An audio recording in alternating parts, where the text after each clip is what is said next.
Тамакты аз жеген өтө инсан үчүн пайдалуу экен. Ал-хакку муррун, негизинен акыйкат ачуу болот, эч кимге жакпайт. Az жесек өтө пайдалуу, бирок эч кимге жакпайт. Эч ким аз жегиси келбейт, аз же десең эч ким жактырбайт. Кичинекей бала дагы, чоң аксакал дагы. Себеби биз жеп көнүп калганбыз да. Аллах Таала хадис кудусиде айтат: адам баласы, уялбайсыңбы менден? Сен мен берген рызыкларды жей берип тиштериң куртап кетти го. Ушуга чейин жей бересиңби? Шүгүр да кылбайсыңбы дейт. Демек сиз менен биз Аллах берген рызыкларды жеп ичүү менен биргеликте Аллага шүгүр кылышыбыз керек. Бирок жейт десе эле жей бербеш керек да. Аллах субханаху ва таала өкүм берген: Аузу биллахи минаш шайтонир раджим. Кулу вашрабу ва ла тусрифу. О менин пенделерим, жегиле, ичкиле мен берген рызыклардан, бирок ысырап кылбагыла деген да. Себеби ысырап кыла турган болсок, анда сиз менен биз Аллах Тааланын сүйүүсүнө жете албайт экенбиз да. Арабтарда качан пайгамбар алейхисалам келгенге чейин кургакчылык болсо, элдердин жашоосу оор болуп, ачарчылык, кыйынчылык болгондо аябай ынтымактуу болуп калышат эле да бири-бири мененчи. Кийинки жылы Аллах Таала кененчилик берсе, анда адамдар көбөйүп кетет эле. Демек адам баласына бардыгына эгер Аллах Таала бирдей рызкы берип, кеде калтырбай, жалаң бай кылып кое турган болсо, анда жер бетинде жалаң бузукулук менен өмүр өтүп калат экен. Себеби нафси тойгондон кийин ал күнөөнү талап кылат экен. Ошондуктан эң негизги нерсе сиз менен биз өзүбүздөн нафсибизди, кекитегибизди тарбияласак, анда сиз менен биз өтө көп жакшылыкка жеткен болобуз да. Али радиаллаху анху өзүнүн балдарына насаат кылып мындай деп айткан да: мен силерге бир 4 нерсени үйрөтөм. Эгер ошону кыла турган болсоңор, силер эч качан врачка, доктурга муктаж болбойсуңар, бейтапканага барбайсыңар, очередке турбайсыңар. Силер мен айткан 4 нерсени эле аткаргыла деген да. Алар кайсылар? Биринчиси, курсагың ачып калганга чейин тамак жебе дейт. Курсак бир аз ачат, бирок толугу менен курсак ачкандан кийин анан же. Себеби тамакты жей берсек, тамактын даамы да кетип калат да. Харун Рашид падыша айткан экен, тамактын түрлөрүн жей берип, бардыгы мага бирдей болуп калды деген экен да. Ошондой эле адам баласы тамакты жей берсе, бир нерсе кайталана берсе, түрлүү тамак болсо деле бирдей эле тамак жегендей болот да. Тамактын рахатына да жетпейт да инсанчы. Ошондуктан уулдарым, силер тамак жегиле, бирок ачка болгондон кийин дейт. Бул биринчиси. Экинчи силерге айтар насаатым, тамак жеп атканда силер тоё электе токтотуп койгула дейт да. Эң кыйын ошол да.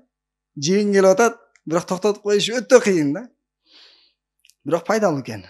Үчүнчүсү, тамакты жегенде шашпай, чайнап, жакшылап чайнап туруп же, ашказанга дагы жеңил болсун.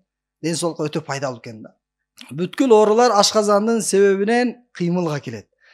Анан төртүнчүсү, сен жатаарда бошонуп алып тургандан жат дейт. Кээ бирөө жатып алат. Бирок бошонуп туруп жатсаң, бул ден соолук үчүн пайдалуу экен. Мына ушул 4 нерсени кылган болсоң, сен эч качан медицинага, сен врачка, доктурга муктаж болбойсуң. Сага Аллах Таала сак саламат ден соолук берет. Демек карасаңыз, бул жерде айтылып жатат, адам баласы өтө тойбой, зарылчылыгына жараша жей турган болсо, анын ден соолугу дагы кубаттуу болот экен, Аллах Таалага күч кубат берет экен. Кээ бир адамдар ойлойт, тамакты көп жесек, жакшы питать этсек, ошондон анан адам баласы күчтүү болот. Жакшы азык жегенден кийин анан жакшы энергия пайда болот дейбиз да. Бул туура эмес, якын да. Тамакты көп жөө менен күч пайда болбойт. Пайда Алланын казынасында да. Күч Алланын казынасында. Биз бир нерсени пайдалуу деп ойлойбуз, бирок ал бизге зыяндуу болуп калат кээдечи. Себеби биз инсанбыз да. Ал эми Аллах биздин Раббибиз. Ал бизге эмне пайдалуу, эмне зыяндуу экендигин билет. Ошон үчүн Аллах Таала бизге зыяндуу нерсени, Аллах Таала вала тусрифу, ысырап кылган деңгээлде силер тамактанбагыла дейт. Мына бул хадисте дагы пайгамбар алейхисалам өзүнүн өмүрлүк жарын айтып кетти. Айша, сен курсагың менен эле алек болуп калдың, хажатың менен эле алек болуп калдың деди.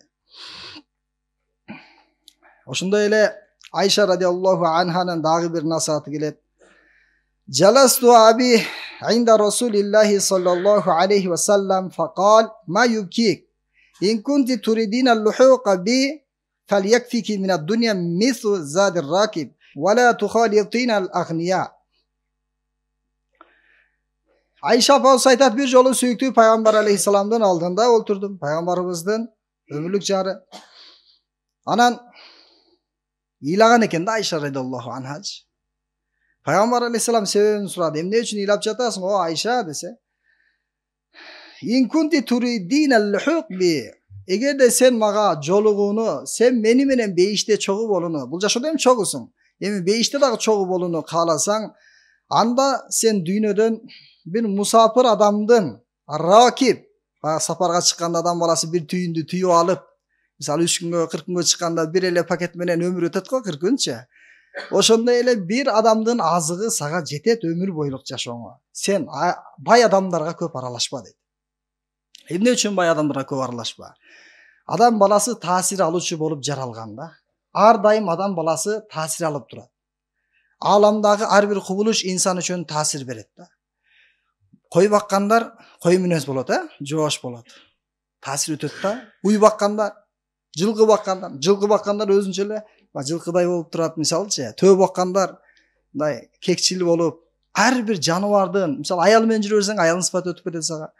Ошондой эле байлар менен жүрүп эле, байлар менен отура берсең, байлардын таасири тийип, мен да бай болсом деп, сиз менен биз байлыкты үмүт кылат экенбиз да. Эми ошого жетиштин аракетинде сиз менен биз өмүрүбүздү өткөрүп алат экенбиз. Чыныгы байлык бул акыреттин байлыгы. Байлык бул адамдын чөнтөгүндө, колундагы нерсе эмес. Пайгамбар алейхиссалам айтат: "Лайсал гина ан касратил арад." Буюмдун дүйнөнүн көп болушу менен инсан эч качан бай боло албайт. "Валакиннал гина гина нафс." Чыныгы байлыкты айтайынбы силерге? Жүрөктүн байлыгы дейт. Жүрөктө болот экен байлыкчы. Чөнтөктө, базарда, сарайда эмес, жүрөктө болот экен. Бир адам мисалы көрүп эле жүрбөйбүзбү? Көп малдуу да, миңдеген малдары бар.